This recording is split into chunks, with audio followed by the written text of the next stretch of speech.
Oh, nandito na ako sa ano, susunod na ako dito sa isa. Ganyan, di pagka nakita nyo na, oh, ako naman ang susunod. Ngayon, pagpasok niya, magsasara siya, maghihintay ako. Ngayon, dito, pagsara niya, dito ipapasok ko naman yung numero ko para magbubukas siya. Papakita ko mamaya. Ayun, at patapos na yung isa. At dito, ipapunch in ko yung aking code para bumukas. So, hintayin lang natin. Ayan, naka-green pa siya eh. Red. Hintayin kong mag-green bago ko i-punch in yung aking code. Eto na, papasok naman na ako. Ayan na siya. Tapos habang ginaganyan, diretso daw. Ayun, nakikita niyo yung green.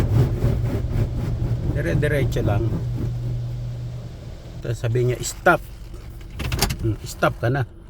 Oh, ayan na yung isang, yung una.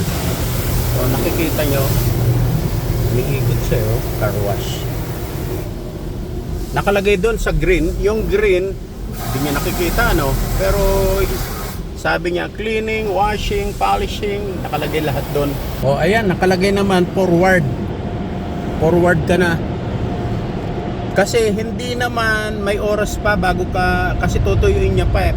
Para yung kasunod mo, hindi makakapasok yun hanggat hindi ka lumalabas dito. May oras pa siya. Bas na ako. Tagal pa ng oras eh. Oh, ito na itsura niya nung nalinis. Oh, di ba?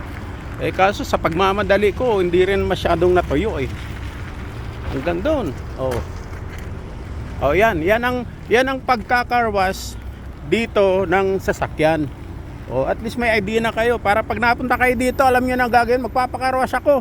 O alam niyo na, may idea na kayo from Tony Canadian Rockies.